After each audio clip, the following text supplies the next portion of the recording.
Welcome to Morning Coffee with Maddog Merv. I am just getting started this morning. I slept in. Good reason for sleeping in. It's the last day of the winter break. And I still have a frog in my throat. I can't get that guy evicted. Anybody know of any legal ways to get a frog evicted from my throat? Let me know because I just can't get him out of there. So I just made a fresh pot of coffee out here and it's hot, but it's good. So welcome everybody. And as you can tell, we may be live, but we're kind of semi-live today because I am not alive yet. I've got to get through this whole flipping mug before I'll be alive. Good morning, Cruella. But we're out here in the doghouse this morning. I would have just been in the backyard, but I decided to seek a little shelter. It's nice today. I mean, not nice as in beautiful, sunny, the birds are chirping. Yes, the birds are chirping. We've had flocks of birds, which is very interesting. Flocks of birds this morning that have been flying around, landing on the telephone wires around here and whatnot. So we've had the birds chirping, but it's real cloudy. We are expecting some storm in the next couple of days. It's supposed to be on and off cloudy, on and off sunny. So who knows what we'll get. But we're currently in the upper 40s right now, which is really, really nice for this time of day and this time of year. Maybe that'll help with the frog.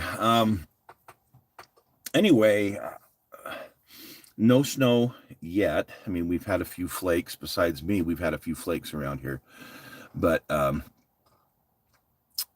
nothing that's stuck, nothing that's caused any problems with the roads. However, in the forecast for later this week, probably Thursday-ish, we should be hitting wintertime again. We should be getting some snow from what they're saying. So yesterday I went out and made sure I got the snowblower out of storage. Today I'm just going to be making sure that it's running properly and ready to go because I don't want to be shoveling this crap. Good morning. Thanks for joining us this morning, by the way. I know it's a little later than normal, but like I said, I slept in a little bit because tomorrow I got to be up 2 hours earlier than I've been getting up because it's back to the routine. It's back to getting kids to school and watching littles. And there's going to be some things, though, that I'm changing in the new year. And I'll let you guys know that here in just a second. They're not really resolutions. They're just kind of some changes I want to make going forward for me. Well, good morning, Mark. How are you, my friend? Hopefully you're well. I had a daughter who's here who she got sick this week really bad and missed some work because of it even. Yikes, that's not good. But hopefully you're well, my friend. Hopefully your son's doing okay. And hopefully we can get together for lunch soon. My problem is, like I say, my schedule's about to change.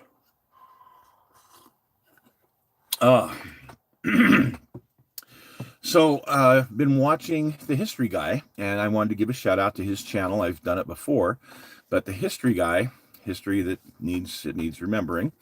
And what brought the whole thing up was on New Year's Eve. So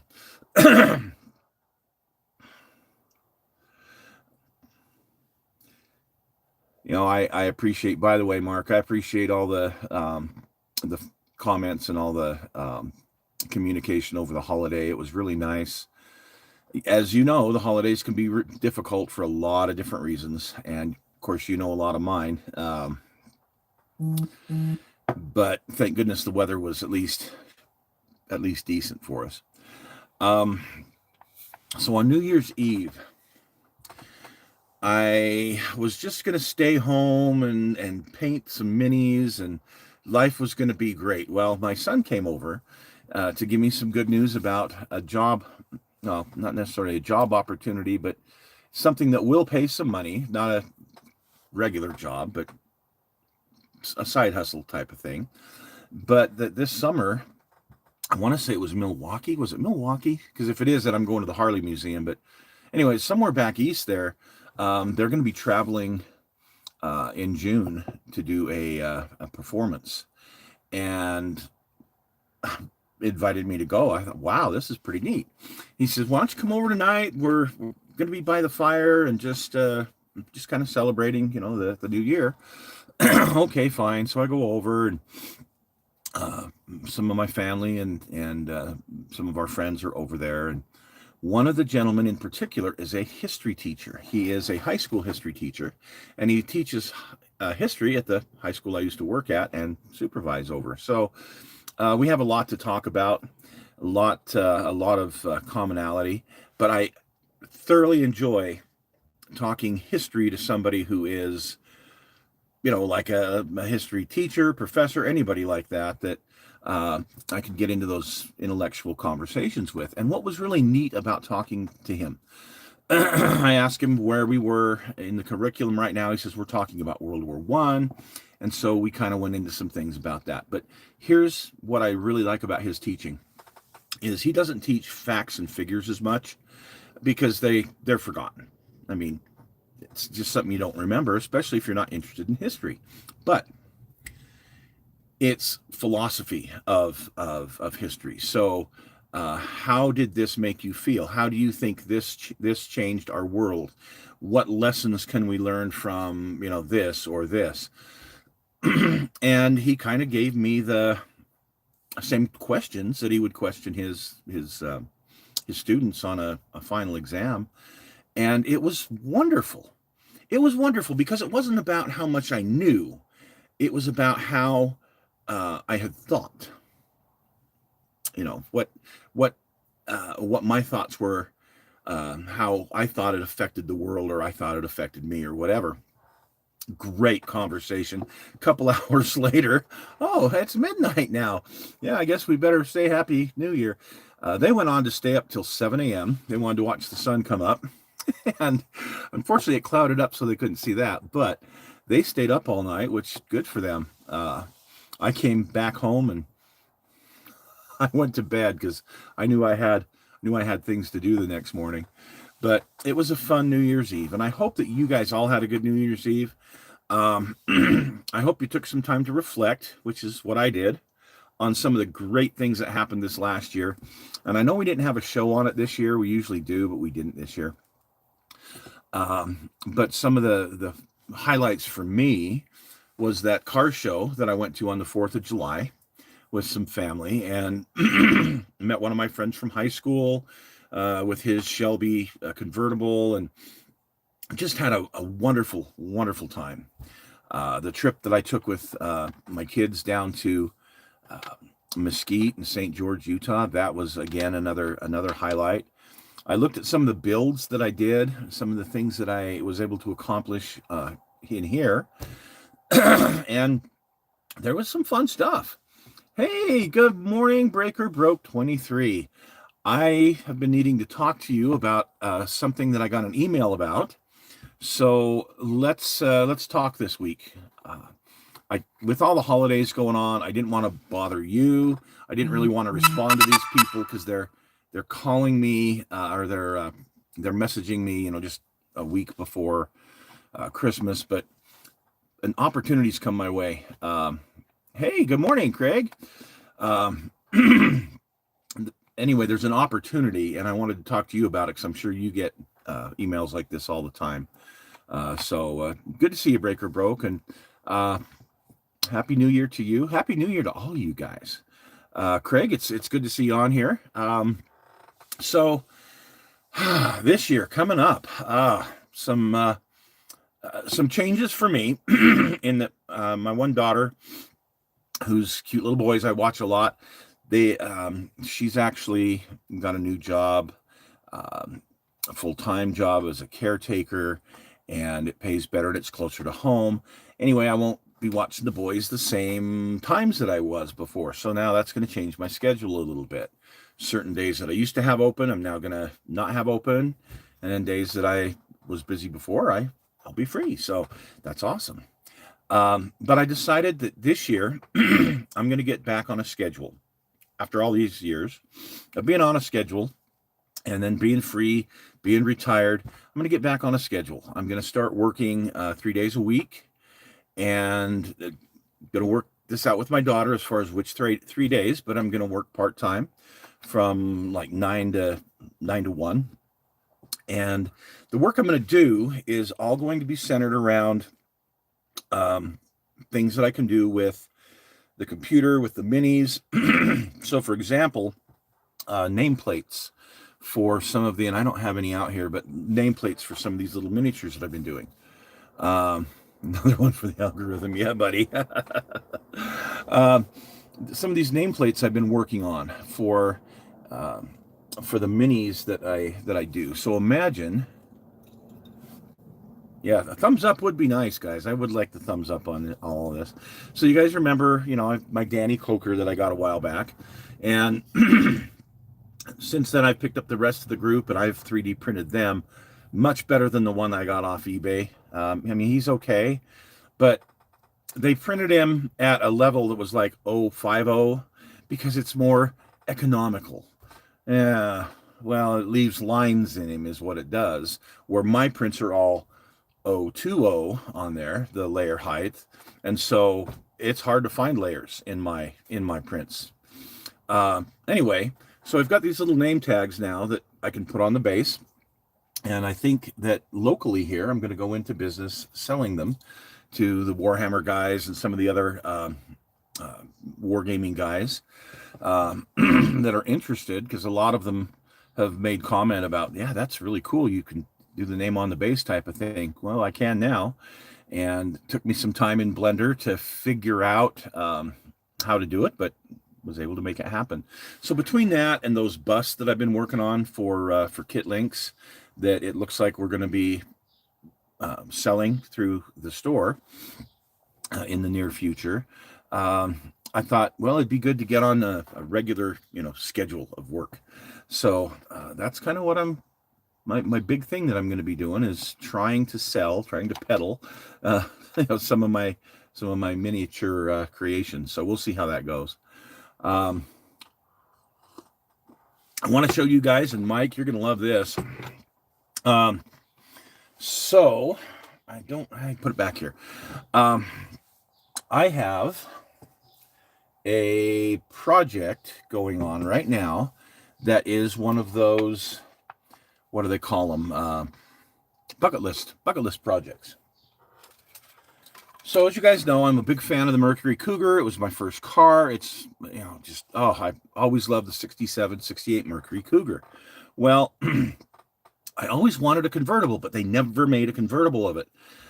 Back in about 1983, I'm driving down the road one day heading home, and I see this guy with a Cougar with no top. It's been converted to a convertible. So sometimes guys will convert them to convertibles. That's awesome. I always wanted to own one. I just don't have that kind of money, and they're so hard to find right now. So anyway, don't think I'll ever have a real one, but having a model one would have been nice. The problem is there's not been a Cougar kit out per se, and the only one that you can get like on eBay is going to run you $100+ because it's a vintage kit. They haven't repopped it. Well, since I can 3D print, I've been 3D printing some cars, and one of them, the wheel just came off this thing. One of them is the 67, 68 Mercury Cougar body. And I've printed like 3 or 4 of these, but this one, I took the top off. So yes, guys, here on the channel, we are going to be building a 67 Cougar convertible. That's going to be one of my dream cars. That's going to be a lot of fun. We're going to do that here on the channel. I'll go through step by step what I did, and again with the 3D print, the way that it's laid out, it's a lot easier than the yeah, thanks, Mike. Yeah, it is cool. This is like way cool. I can't find the, oh, here it is, the tub. So I have this resin tub. Look at this thing. This is what happens to resin over time. It was a 67. I repopped it, and yeah, this is, oh man, that's not going to work for an interior. Well, thank goodness the 3D print has a very nice interior tub. Very nice, very clean. So that's what we're going to be using. Now, another thing that is on the desk right now, many years ago, of course, you guys know that I also like the Mercury Comet and the Maverick. I've had a couple of Comets and a couple of Mavericks. Well, it'd be fun to build a model of them, which is in the works. Already got one completely painted, one partially painted. But back in the day, when I was young, so we're going back to ancient history, I had an opportunity at Rocky Mountain Raceway to see somebody who had a Maverick that was very unique. So he had this Ford Maverick, you know, the good old Ford Maverick. And what he'd done is he'd taken the hood and the fenders and he'd put metal strips and pop rivets. So it looked a little funky, but it wasn't terribly bad. And he'd modified the fenders a little bit. Next thing you know, he had a tilt front end Maverick. I swear it did exist. Actually, since then I've seen a picture of another one, so I know that there's at least two in the world. But yeah, a Maverick with, and this isn't a fiberglass front end that this guy had. It was metal. It was the original stuff. He had cut the fenders and made a permanent piece of metal here, and he'd cut the fender here because that wouldn't have worked. And then made a tilt mechanism for the front. And I can't remember if it had a grill on it or not, but there is another project that I'm getting to do because of 3D printing, which is a thrill. So there's two more or less bucket list projects that I'm going to be getting to do here in the next few weeks. So the Torino, as you can see, the Torino's still here, still working on the Torino, currently working on the engine for it. And I'm currently trying to find the right intake that I want for it. That's the key, is I want a certain vibe for it. So I'm working on that. Also, and this is something I ought to offer to the hobby shops locally. Oh, well, so I've been messing around with some of these programs where you make things in an STL and into an STL file. And one of the things I've been making is traction bars. Yeah, the striped tomato, isn't that awesome? After all these years, yeah, I've been making traction bars besides the really cool tires. Remember, I showed you the Indy profile tires and wheels in 25th scale. Thrilled about that. Also printed out a Grant steering wheel, a few of these, because every car I ever had a Grant steering wheel on it. Yeah, the gold striped tomato. She's a little bit dusty, but it's been nice to be able to look at that next to the 72, and the Torinos are just awesome. Yeah, those printers they really are, Mark. They're a game changer. I mean, I'm making things like spoilers. Spoiler for a front end, just something that you didn't have in a model kit unless it came with a model kit, and it wouldn't fit what you really want it to fit. Like I couldn't get one for a Cougar or a Mustang, but now I can, which is really kind of fun. So, by the way, one of the things I've been printing, it's not all car stuff, but I have been printing some figures in 35th scale, besides those busts that I was doing. I'll show you these guys that I've been busy doing. So anybody might recognize him. This would be Oddball from Kelly's Heroes. Yeah, good old Donald Sutherland. Getting him to look just right is very difficult, but not too bad. And he's in 1/35th scale. And then you'll remember, you can't see the face very good, but it's Telly Savalas in his part. Here I did an oddball that you can put out of the hatch, which I do have Oddball's tank here in one of these bins. Yes, we will be taking a look at it this summer, and yes, we will be painting up these figures and putting them in there. We've even got the crew member that had the fez on his head, and then got Captain Stubing here smoking his cigarette. So been doing some fun things, and yeah, that 3D printer really is a game changer in that now, boy, imagination and creativity can run wild as long as I can figure out how to make a certain program work. Yesterday I was messing around with Blender to get these bases, the fonts changed. Thanks. I appreciate that. They are kind of fun, aren't they?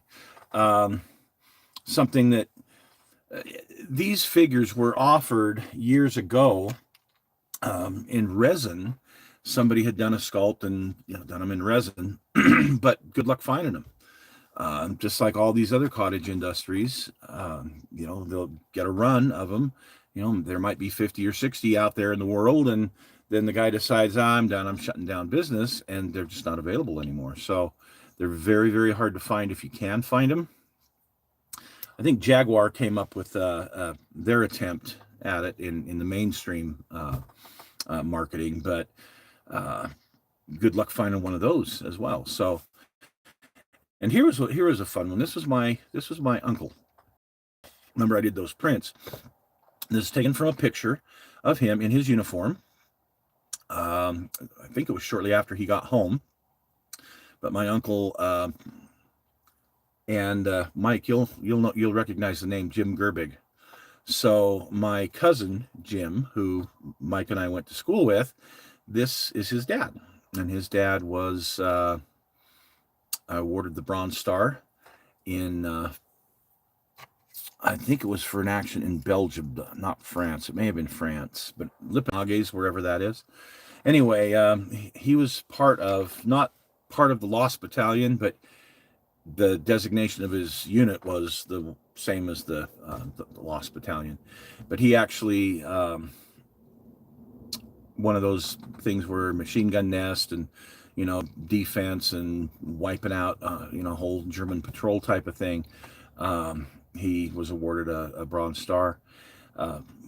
So it was neat to be able to recreate him from this picture and in 35th scale. So yeah, like I say, I'm having a lot of fun with 3D printing. Modeling right now is awesome. I think I've shown you guys that I've got a Cheech and Chong van here that anyway, I've got Cheech and Chong's van that I got printed out in 24 scale. And the other day, there's Cheech himself, the man. I know, I miss the original Douglas models too, and Zims. Zims was great. Zims was I don't know what to call it. You'd call it a hobby store, but it was more like a crafts store. They sold anything you needed in the way of crafts, and it was, I don't want to say a warehouse, but it was a big place. How would the 3D material hold up in a direct sunlight and heat? That's a good question. If I left it out I know that the resin bodies tend to warp naturally anyway. I did. So speaking of heat, I'll show you this. For the leaf springs here, I did heat those up. Now this is really brittle plastic. The material, the 3D printing material is very brittle, but I did heat it up with my little space heater here and was able to bend these put a little bit of an arc on them. UV components, I don't know, because it's a UV cured resin. So, I mean, theoretically, if we leave it out in the sun, it's just going to cure it more, if that makes sense, or make it more brittle. Because this is a 3D cured resin. One of the presents I did get for my for Christmas, we had a little get together, and we did a gift exchange. Heat. And one of the things I was gifted was these little powders, little pigment powders that you can actually put in resin to tint resin. Okay, wow, that's kind of cool. So I haven't looked into them yet. I haven't opened it up and looked into it yet. But there's like 50 different pigments. Some are metallic, some are sparkly, some are just different colors to change colors. But as far as heat goes, I know it's not going to be like a regular polystyrene plastic model that you leave out in the heat, it just warps and completely distorts. I know it's not going to be like that, but as far as leaving it out in the sun here, I don't know. I don't think it would do much other than just make it more brittle, because the UV rays, curing this, it might make it more pliable. It might make it so that you could actually, bend or tweak or whatever.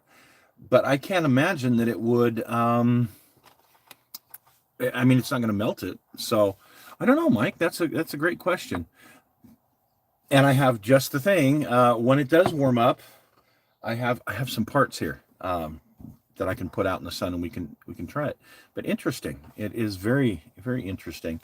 One of the things that I'm very grateful for is that I don't have that that tweaking. So we reviewed the old 1930 Ford.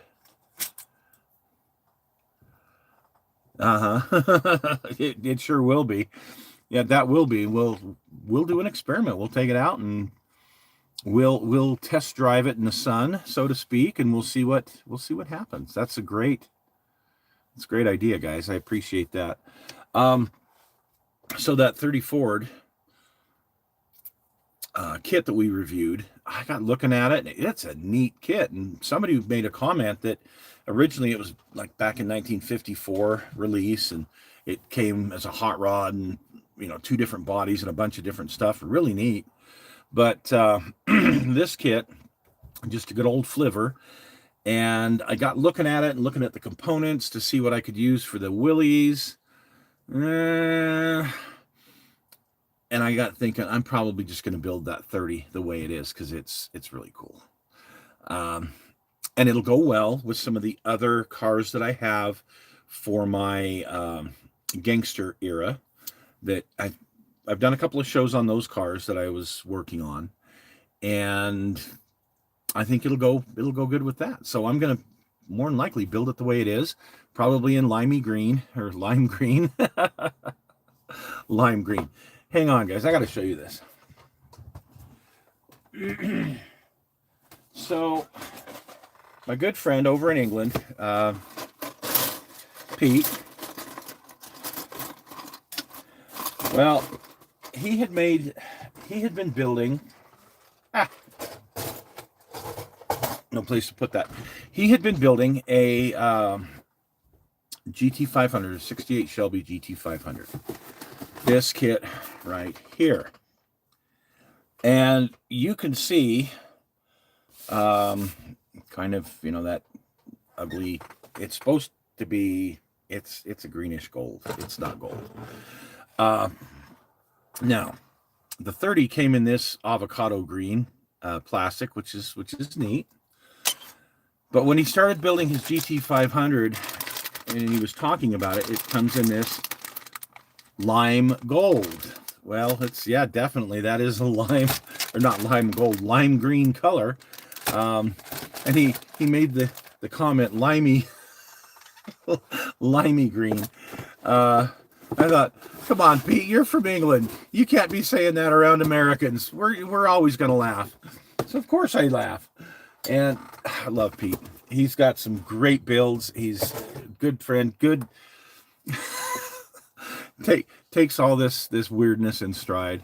But anyway, so recently I was at right before Christmas. I was at Slobby Lobby, and they had a sale, 40% off, and some of the kits were, way overpriced, like nearly $50. I thought, oh, come on, you guys, raise the price and then cut it. That's just ridiculous. But this particular one, with the 40% off that it had, $12. For $12, come on, the parts in here alone for me, whether I build it or not, which I will be building this, by the way, but the parts for me are worth that. So, but that's where the whole limey green thing comes from. And anyway, so the 30 kit, I'm probably going to go ahead and build the Willys. I went ahead and printed up a kind of sort of pseudo frame. It's not anything I'm ever going to pick up or take to a show anyway. I mean, it's a replica of my dad's car. So I just basic interior, and we're working on that Willys. That's one of the things we are working on. Dad said that he had painted the wheels yellow, which, by the way, these wheels, which are correct for the Willys, I looked at the Ford kit, and yeah, these are. It's a good thing I got these wheels, because these are correct for the Willys. The ones in the Ford kit aren't. And the Willys, I'm not going to put an engine in it. If I did, it would be a 6-cylinder. I've got a good picture of a 6-cylinder Willys, flathead 6, but I'm not gonna build that. I'd have to scratch build it anyway. Hello from Prison Island. Well, hello. Good morning. How you doing? Thanks for joining us today. So coming up. Tomorrow we're not doing a show. As you know, we're doing the every other week thing right now, which seems to be working okay for me. And hopefully in another week we'll have the engine for this Torino ready to show you guys. Let's fingers crossed. This week on the Kit Hoarder Stash, I don't know what we're doing. You can see I got a pile back here I got to take care of. I've really neglected this area, as you can see. It's become a catch-all for a bunch of stuff and some kits I've been getting. Then I'm 3D printing all of these bodies, and I put them in boxes, and I put them here. I mark what they are so I know what they are. But yeah, there's a growing pile in the stash here. We'll look at something. I don't know what we'll look at. We may look at the nameplates that I'm doing for the minis. I don't know. We'll do something on Thursday. And then, of course, we'll be back here next weekend for morning coffee. We'll be back somewhere. Whether it's here or something warmer, I don't know. We'll be somewhere. I know, Mike. I do have to laugh because, and I call them the professional YouTubers, the guys who have the neat and pristine work area and the perfect lighting and the perfect backdrop to put their models and all this, so that so that they can be seen in, very professional, very, very well done productions. And I'm not knocking that. I watch a lot of channels that are like that. However, this isn't one of those, and you guys know that. This is about real life. Anybody who builds models consistently, pretty sure you don't have that pretty clean, spotless, sanitized work area. And I see online a lot of times guys will, in some of the groups I belong to, show their work areas, and mine's definitely worse right now than most, but most of them are used. Every once in a while, though, there's those pretty sanitized ones, and I'm like, yeah, I can tell how often you're in there. It's just, It's just part of the deal. In fact, when I was cutting the top off this Cougar, and when I was cutting up the Maverick, I was using my Dremel, and of course it's just dust everywhere. Got my door open, so got airflow through here. Got the door open right now because, like I said, we're almost 50 degrees. But dust. There's resin dust everywhere. Blow everything off here. We will get to this before long. Problem is, I gotta sand it. $400 microphone. Yeah, you see the microphone I've got. It's right in the phone. It's built into the phone. And gimbals are nice. I do have a gimbal. I rarely use it, mostly because I forget to use it. But I do have a gimbal that I can take out places and not have that shakiness when you walk. I used to have a really good microphone for one of my old setups, but none of them hold a candle to what I've got right here, right now. So, like I say, I'm just not into doing that professional production because I'm not a professional productionist. I'm a modeler, damn it.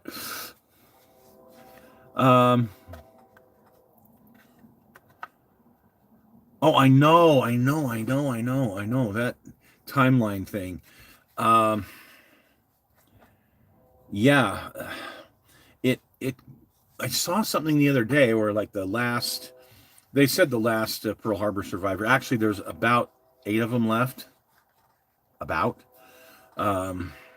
maybe less, but by the end of this year, it's probably going to be none. World War II, that's what I used to teach about. That's what I used to dress up and talk to people about. I used to take models to these different shows and things, and you'd have veterans that would, oh, I remember that. And I used to build models for veterans, as things that, help bring back their memories from the old days. They're gone. Our World War II guys are, they're all, if there's one that's under 100, I don't know of one, but they're all, 100 years older or more now. And that era that was so big for me is now gone. So I have to make those adjustments when it comes to history and talk to people, not that lived it, but that maybe their grandparents lived it. And so I have to change perspective a little bit, because talking with a veteran about their experiences and about maybe some of the facts of things. The Vietnam vets are thinning now too. Really thinning. Vietnam. I remember, I grew up during that era. I remember hearing Walter Cronkite talk about the casualty counts every day. I remember that. That he'd come on and there'd be a section of the news where he'd give the casualty counts. I remember when we pulled out of Saigon. I remember all of that stuff. I remember the boat people that came to settle here.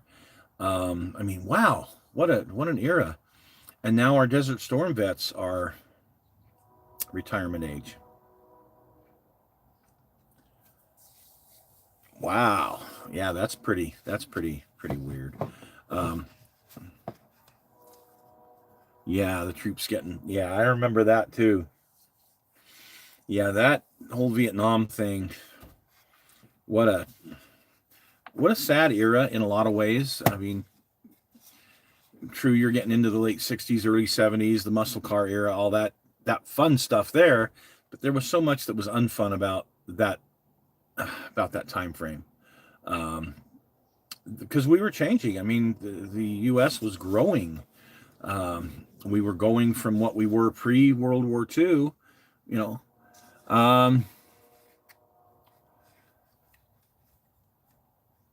No, I haven't, but I will check that out. I will check that one out.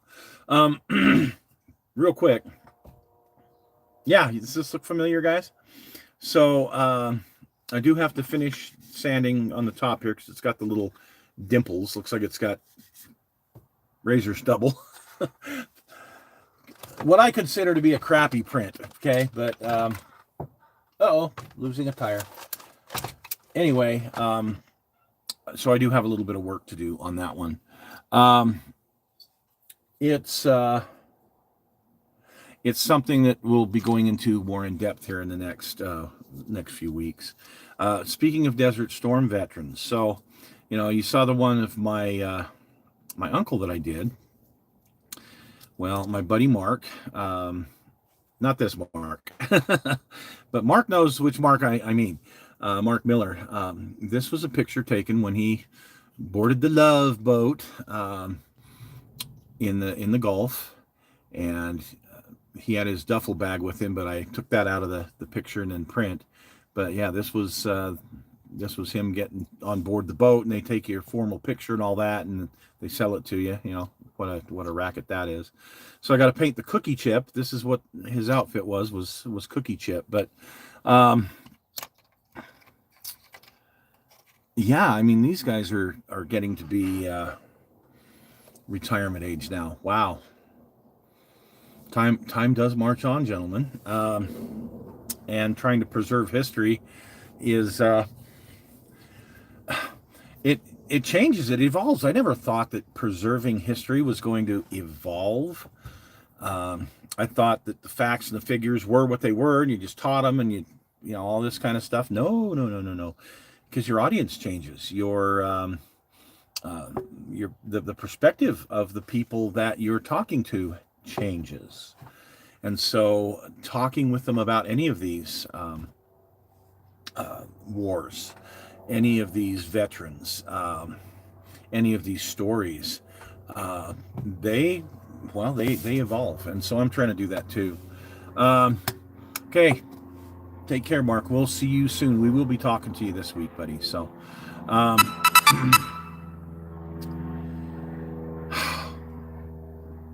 sorry guys, I kind of got off on a little bit of a deal there. One of the projects I am working on, by the way, is an APC for speaking of Desert Storm, for my brother-in-law. He was a lieutenant colonel in a Marine Corps cavalry unit in Desert Storm. And I was able to 3D print, and I got to figure out how to, well, I can just put him in here for now and you can kind of get the idea, but I was able to 3D print a picture of him standing up in the cupola of his APC. And very soon, and I will be taking you guys on that journey as well, I'll have this thing finished, built, painted. I got his crew. I was able to make 3D prints of his actual crew, as well as him. And I'm looking forward to being able to send this to him. I got to get on it. I got to get this thing finished in the next few weeks. Promised I'd have it to him by the end of January. So yeah, I'm going to be busy with that one as well. But man, what a fun time to model. Seriously, for a modeler, it is the golden age, I would say, of modeling, because pretty much anything you want, you could either find it mainstream or through resin, and if not, you could just build it yourself with a 3D printer now. So for modeling, it's definitely a wonderful age. Expensive. It's always been a decent hobby, but the more you got into it, the more expensive it was. And for people like me that are just insane, I look at just my paints, just my acrylic paints that I didn't have a few years ago. In the last 5 years, I've gone over to acrylic paints, and I'm looking at hundreds of dollars in acrylic paints, just so that I've got the right, colors that I can use on different things. I mean, that's just in the acrylic paints. That's not in anything else I do. So it really has consumed my life. I guess it's a good thing I didn't get into hot rods like I wanted to as a younger man, because those are really expensive now. Anyway,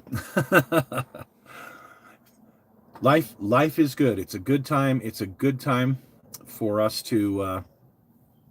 It's a good time for us to be here, and it's a good time for us to model. So anyway, no show this week other than something on the kit hoarder stash. Don't know what it's going to be yet. And like I said, coming up, you see some of these projects I just showed you guys. Some of the projects we're going to be looking at in the next month or so. So I'm pretty excited about all of that. Well, I've kept you guys long enough and I've rambled on long enough. Holy cow, 45 minutes. I can't believe it, but it's been wonderful. It's been nice to sit here and relax. Beautiful morning, like I said, other than the clouds. Temperature's good. I'm going to be doing some rearranging here in the doghouse since I've got the time and the weather. So you guys have a wonderful, wonderful week. Happy New Year to all of you. And for those of you that follow me in my weirdness, thank you. I really do appreciate it. You guys are the reason I keep going, because I want to be able to do something that hopefully will inspire somebody, and maybe they'll go, oh, wow, I didn't know you could do that. Let me try this. Or, I've always wanted to do that, but I've been afraid to try. Well, let me show you, because I haven't done it either. Let's do it together, and I'll show you whether it works or not. So I absolutely love it. And thank you. Thank you all for joining me. Thank you all for following me, and we will see you guys very soon. Yes, very soon with a review of something. So take care, guys.